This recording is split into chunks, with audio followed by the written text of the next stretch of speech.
You don't have a 9-to-5 job. You have a 24/7, 365 job, correct? I mean, Yeah.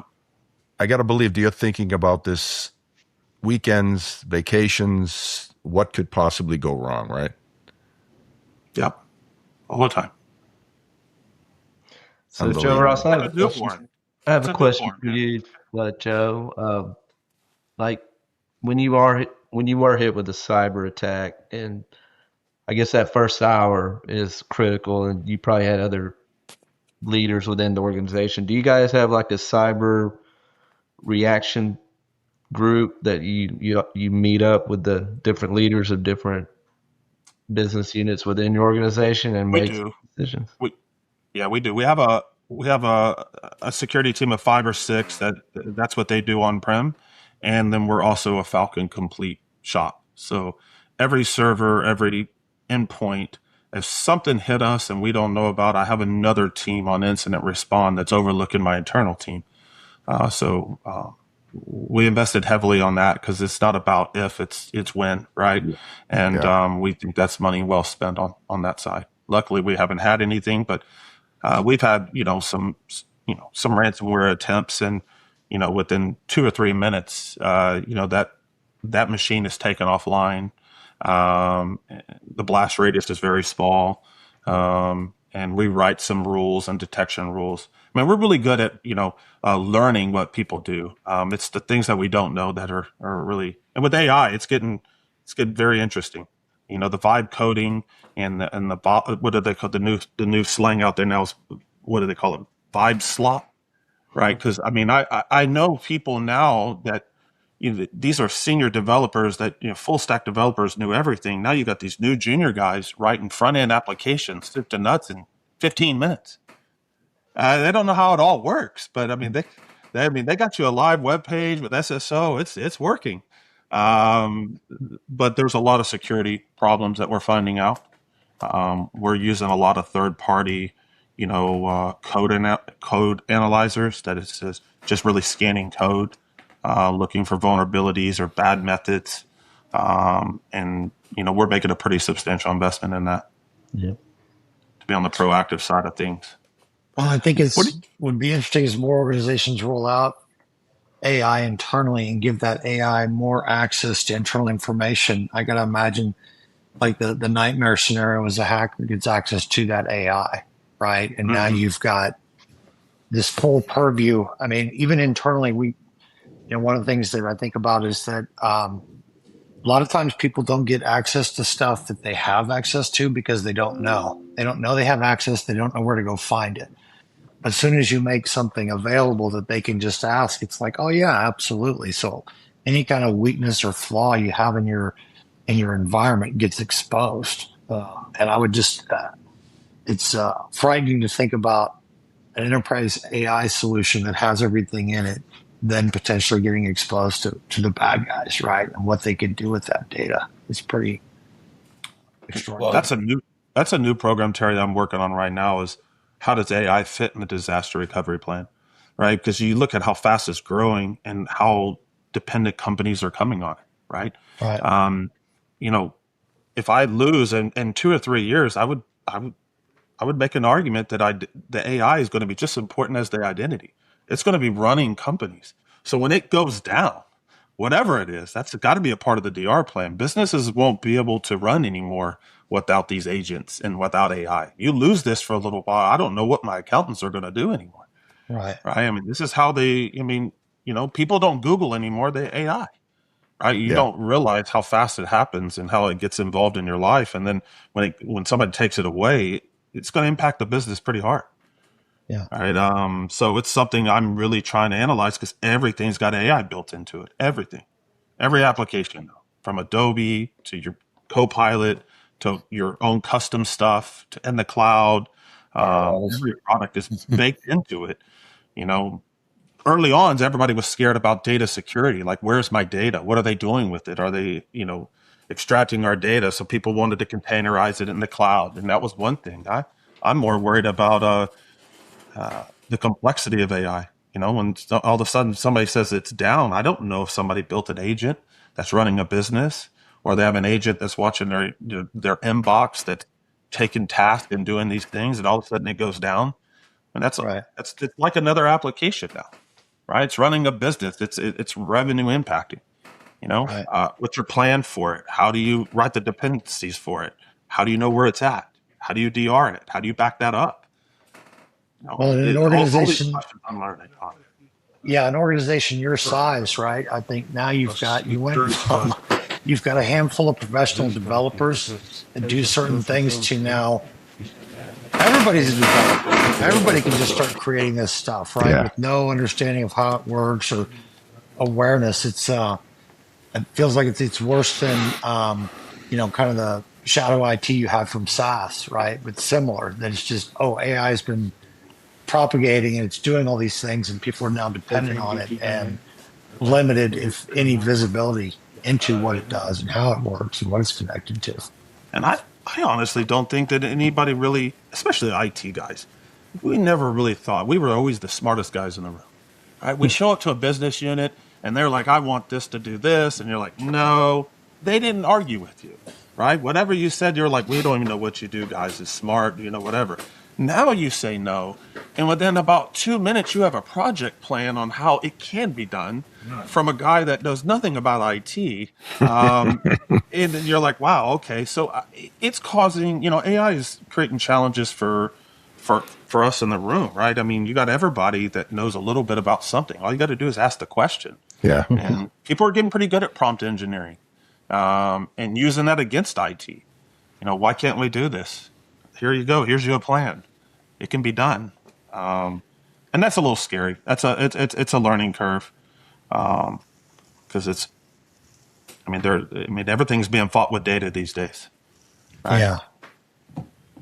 Well, we just need to use the tool that's working against us. Like, to your point, I spent a lot of time walking into meetings, and to your point, someone already has the answer because they've used AI to generate their series of questions in their knowledge base, and I'm competing against my knowledge against AI to say, well, that's not true, and here's why. And they go, but this says this. It's like, but if you understood how this mechanism really worked, that's a fallacy. That's not right.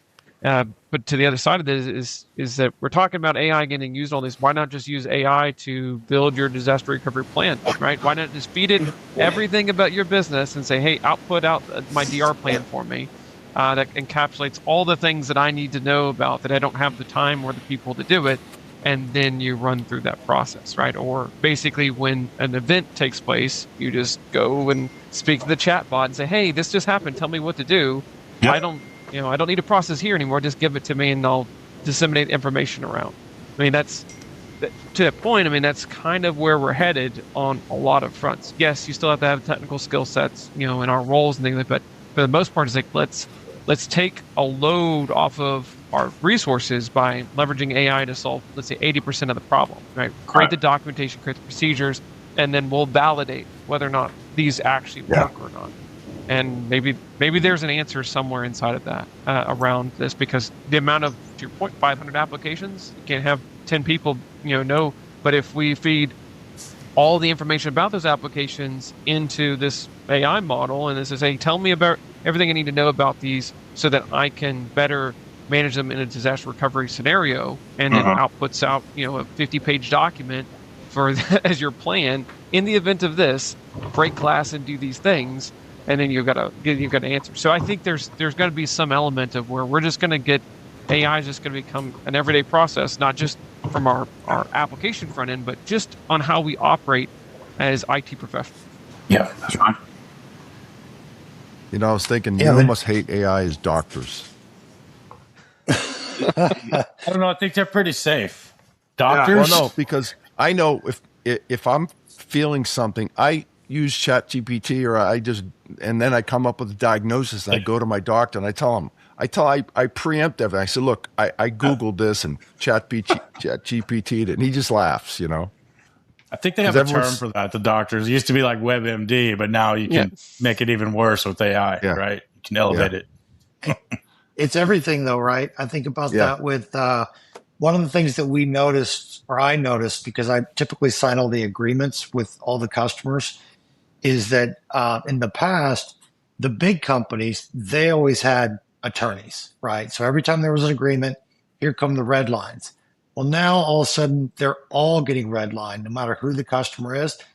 I don't believe that they all went and, maintain in-house counsel now. I know what they're doing. They're all feeding it into ChatGPT, right? And so now you're arguing with ChatGPT, and I feed it into my ChatGPT, and it's just, well, let's just let the AIs duke it out about what's acceptable and what's not. And if you're an attorney trying to come in, and deal with that, there's still a lot of nuance to things, right? That you can't necessarily purely get out of an AI. But it's interesting to watch how some of those things change. To John Parker's everybody at least believes they're an expert if because you can they got get their little 80% buddy of it, ChatGPT there with them that gets you to close. be the brains of the operation. Yeah, and I think you're going to see a big shift in the future where a lot of people are going to stop using the public LLMs as much. So again, this is just my conspiracy theory here. I think they're going to stop using it and bring it more in-house and use open source and train it for strategic things that they need for the business. I think that's the 100%. Best strategy. Because with the tokens and how much money, I mean, no business likes to be on a business where they can't forecast, down to within a 1% value of every month. I mean, when you build your whole company on, how many API calls are you going to do? Well, I mean, I don't know how many people are going to chat with this. Your cost is too variable. So I think you're going to start seeing a lot of stuff try to come back on-prem. Kind of the early stages of the cloud, everybody jumped into it, and then they started pulling back when they started the true cost. And now you got a lot of people just sitting in that hybrid environment. I think you're going to see the same thing with AI, right? You're going to see the same thing. Everybody's jumping on. I mean, it's hard. You don't have enough hardware to do what Anthropic and NVIDIA can do, right? You have to be really more focused on the investment. But I do believe that's what's going to probably, or tokens are going to get really cheap over the next 2 years as they battle it out, right? I think it's kind of started like the flat TV is really expensive. Now you buy a gallon of milk, you can get a flat screen TV walking out of the store nowadays. It's so cheap. And maybe that's where it goes. You got everybody trying to forecast with their crystal ball what's going to happen. But from us back on the topic of DR, right? We're always trying to make sure we're flexible and we're protecting the business, and we can keep the business operational in a reasonable amount of time set. We all got board members to answer to. I think there's no doubt that AI is going to improve our automation and disaster recovery in the future. I mean, if you're not doing it now, you will be doing it. Right. Yeah. I think too, kind of taking AI back to or building it out on-prem, having that data sovereignty allows you to build your own protections in DR as well as the governance and safeguarding, right? So, when it's a public offering, particularly a hosted one, there's been, it's an additional perhaps threat boundary, right? Because you're cohabitating with multi-tenancy. We've seen it in the past. We've seen attacks on supply chain, et cetera, right? To be able to get into that code base and, do bad things. But when you have it under control, you're allowed to architect it. You're not just saying, hey, we're merely a subscriber, but we're putting all of our eggs in charge of our intellectual property, what our business does, into the subscription, right? Without maybe knowing there's the right governance around other ways to protect it. Not to say there won't be offerings that do a reasonable good job at that. I think Copilot from Microsoft is, I'm not trying to shamelessly plug it, but they do segment that. They do kind of give you your own identity based way to access it. So they have that element, but I think it's going to be harder and harder for that not to be a hybrid approach as well, just like regular compute was, right? To the more inherent AI becomes in organizations. So what are y'all seeing on the front as far as DR? Are y'all seeing, companies change? Are they going to certain platforms to mitigate these risks? Or is it just kind of a depends scenario? I think DR itself, traditional BCDR, has largely been similar, right? That's more about the protection against the site loss, catastrophic failure at the data center, array falling over, human error, drop database tables, all the normal stuff that we, traditionally would see and can still see today, right? When it goes to cyber recovery, it's really about the things you already talked about, right? It's the immutable copies, air gap copies that are, not on site, not online, not available to be destroyed. Like a tape, doesn't have to be a tape per se, right? Could be a tape. And then really the tooling around doing analytics. So like the anomaly detection, obviously entropy within those backup streams, but even better if you can run like YAR rules against those and do introspection. And then lastly, but perhaps most importantly, everything we talked about on identity, right? So to be able to do object level a backup of your identity providers, as well as force level recovery, right? Because traditionally maybe, hey, we backed up each of our primary domain controllers, so we can recover, right? We can restore those as individual VMs and then rebuild out our forest, and in your case, rebuild out multiple forests, right? However, the time to recovery is difficult, right? So that's where you're going to see, both either maybe we don't have to do a full-on domain restore force level, so we can use object level and be quicker about that. Or if we do have to do a force level recovery, we can orchestrate that out, right? So that it's not something that's, takes a lot of time and has more risk. So yeah. That's probably been the biggest trend, in my opinion, is the identity part, right? And kind of draw some close cousins to that, right? With DNS, right? DNS is going to be almost just as important, right? As well as any sort of communication services, right? The networking, et cetera, right? That you're able to do that. Bring that up relatively quickly. We pick on the identity because I think most of the admins out there, we gave up identity. That was the first thing we gave up.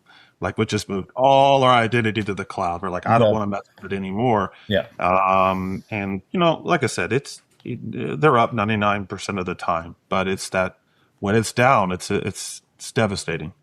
And there's not really a good DR strategy that I've found yet for the identity providers, whether you're Intra or Okta. I mean, if Okta goes down, there's not a little button I can push and say, okay, now Intra is going to take over my identity, right? It's not like we can do for our traditional backups and, DR plans. That one's, that's the one that keeps me up still. And I wish I could find a way. Somebody will come up with a product that will allow us to do it.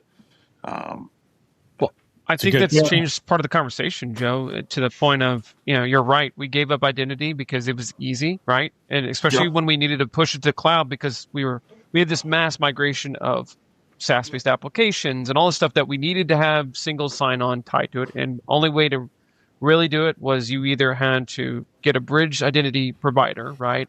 Because you were still on-prem Active Directories or you just moved to Entra together and then you had SAML built into it and you could tie it.